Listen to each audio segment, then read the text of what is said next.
8 রাকাত তারাবিকে সাব্যস্ত করার জন্য মুয়াত্তা মালিকের যে 40 নম্বর হাদিসটি পেশ করা হয়, উক্ত হাদিসটি দ্বারা 8 রাকাত তারাবি সাব্যস্ত হয় না, কারণ হাদিসটি হচ্ছে নিতান্তই দুর্বল। আসুন আমরা হাদিসটি দেখে নিই। হাদিসটি হচ্ছে মুয়াত্তা মালিকের 40 নম্বর হাদিস, যে আমার ওমর ইবনুল খাত্তাব রাদিয়াল্লাহু তাআলা আনহু ওমর ইবনু কাব ওয়া তামিম আদ-দারি আইয়াকুমা লিন-নাসি বি-11 রাকাতান। সাইব বিন ইয়াজিদ থেকে বর্ণিত, ওমর রাদিয়াল্লাহু তাআলা আনহু তামিম আদ-দারি এবং উবাই ইবনু কাবকে 20 রাকাত তারাবি পড়ার আদেশ করেছিলেন। আসলে হাদিসটি দলিলযোগ্য নয়, ইহা দ্বারা 8 রাকাত তারাবিও সাব্যস্ত হয় না। কেন হয় না? এর কয়েকটা কারণ আমরা উল্লেখ করি। কারণ নাম্বার 1, ইমাম মালিক রহমাতুল্লাহি আলাই সাইব বিন ইয়াজিদ থেকে 20 রাকাতের পক্ষে 2টি রিওয়ায়াত উল্লেখ করেছেন। উক্ত হাদিসটি 2টি রিওয়ায়াতের বিপরীত, এজন্য ইহা দলিলযোগ্য নয়। কারণ নাম্বার 2, হাদিসটি হচ্ছে মুজতারিব, এই জন্য ইহা দ্বারা দলিলযোগ্য নয় এবং 8 রাকাত সাব্যস্ত হয় না। দলিল নাম্বার 3, কারণ নাম্বার 3 নম্বর কারণ হচ্ছে যে সকল মুহাদ্দিসিনে কেরাম উক্ত হাদিসের মধ্যে 11 রাকাতের জায়গায় 20 রাকাত ছিল, সুতরাং 11 রাকাত উল্লেখ করাটা ভুল, এই জন্য ইহা দ্বারা দলিলযোগ্য নয়।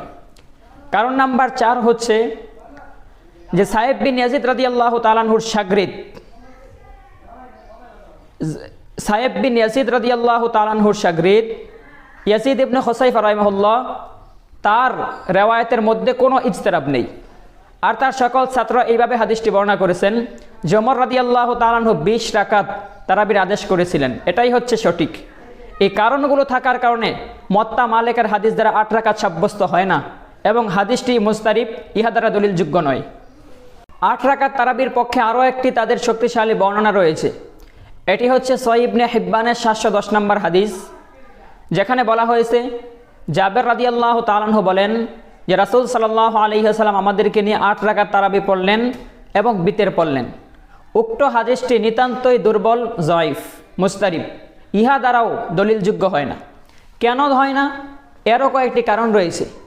কারণগুলো আমরা উল্লেখ করি যে কী কী কারণে উক্ত হাদিসটি দুর্বল। এই সহিহ ইবনে হিব্বানের 710 নম্বর হাদিস দ্বারা 8 রাকাত কেন সাব্যস্ত হয় না? আমাদের কারণগুলো হচ্ছে উক্ত হাদিসের সনদের মধ্যে 2 জন রাবি রয়েছে। এই 2 জন রাবি অভিযুক্ত, আপত্তিকর রাবি, তাদের বর্ণনা সহিহ নয়। একজন রাবি হচ্ছে ইয়াকুব আল কুম্মি, তার সম্পর্কে ইমাম দারাকুতনি বলেন তিনি শক্তিশালী নয়, মিজানুল ইতিদাল 7 নম্বর খণ্ড।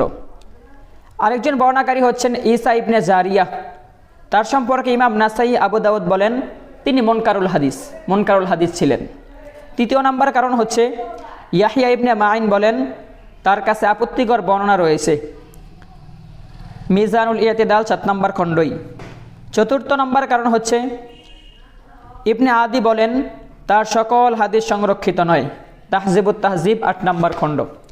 এতগুলা জগবিখ্যাত মুহাদ্দিস যেই জায়গার মধ্যে এই 2 জন বর্ণনাকারীকে অভিযুক্ত করেছেন, সেই জায়গার মধ্যে তাদের বর্ণনা দ্বারা কি করে 8 রাকাত সাব্যস্ত হয়? যেই জায়গায় প্রত্যেকটা রিওয়ায়াত 20 রাকাতের বিপক্ষে বর্ণনাকারীরা করেছেন, 20 রাকাত সহিহভাবে প্রমাণিত হয়। সুতরাং লামাযহাবির এই বিভ্রান্তি থেকে আমাদের বেঁচে থাকা উচিত।